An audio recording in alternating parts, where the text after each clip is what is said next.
Have you ever wondered why bad things happen to good people? This Buddha story will enlighten you on the reasons behind it and guide you to arrive at the best solution. Once upon a time, Gautam Buddha was preaching to his disciples. At that time, a king reached there and asked Buddha, "O Lord, ever since I became your follower, everyone is exploiting me. They are taking advantage of my calmness. Before I became your follower, everyone was afraid of me because I was very cruel and arrogant. I would get into a rage easily and would not think twice to punish anyone. I have slain enemies at war and gave out death sentences to my subjects who would not abide by my laws. But after becoming your follower, I do not feel like punishing anyone, nor do I get angry. I have become peaceful, and I look at everyone with compassion. But some people are taking advantage of my calm conduct. This has brought about new dangers from neighboring countries. Even in my own country, I am facing a lot of problems in governance. Please tell me a solution to my problem." Hearing this from King Buddha told him a story, and the story goes like this. Once, there lived a venomous snake in a hole under a large tree. The tree stood in a corner of a field near a village. The snake attacked people at even the slightest provocation, and many people died because of the snake's deadly bite. People were afraid to go near the tree due to fear of the snake. One day, a monk was passing through the village and saw this beautiful tree. He decided to meditate under its shade before he moved on. Some villagers who were driving their cattle back home saw the monk and warned him about the snake. They told him that the snake is so dangerous that whoever goes near him, he bites him. The monk smiled and continued to walk towards the tree. The villagers were frightened and they left from there. As the monk sat down to meditate, the snake came out from his hole with an angry hiss and ready to bite. The monk chanted a mantra, and miraculously, the snake started a conversation with him. The snake said to the monk, "Oh man, don't you fear me? Don't you know that this is my area, and no one dares to come here?" The monk said with compassion, "My dear friend, what is there to fear in this? I am not afraid of anything. I do not fear death, nor do I desire to live. Why should I fear you? In fact, you are afraid that no one should kill you. That's why you bite others." The snake was astonished to hear this from the monk.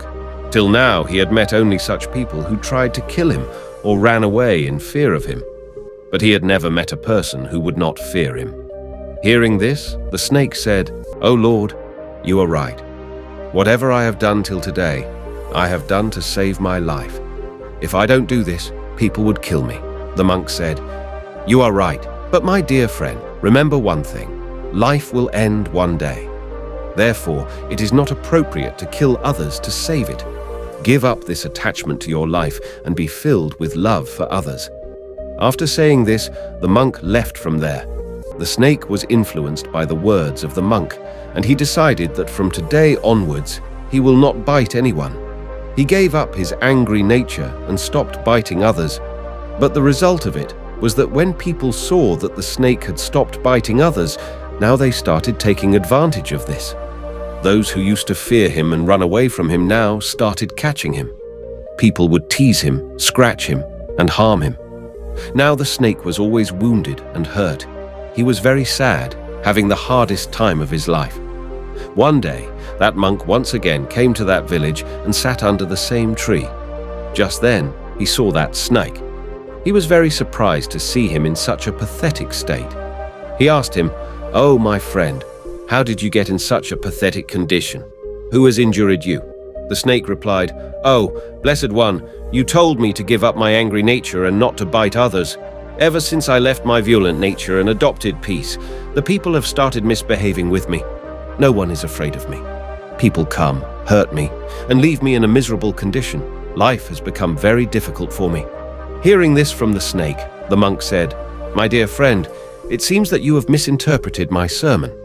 I told you not to bite others unnecessarily, but I did not stop you from hissing for your self-defense." After telling this story to King, Buddha asked him, "King, what have you understood from this story? Are you taking my sermon in the wrong way, like that snake did? I told you to give up your cruel nature, but not to give up the duty of the king." You have to fulfill your duty as a king by being tough from outside so that you can discipline everyone in your kingdom. You have to maintain the process of justice in your state by being tough so that people can live peacefully in your kingdom and they don't feel any kind of insecurity. Therefore, you have to rule like a monk from inside and like a king from outside. Moral of this story: bad things often happen to good people in this world. Being good should not convey that you are an easy prey to others' evil wishes. If you have to discipline certain people, then you should use the mask of being angry, as said. That type of anger should be used just as a mask to treat the filthy minds of the disturbing people, but it should not enter your mind and disturb your inner peace. This is the art of living that you should cultivate to lead a peaceful life. Thanks for watching.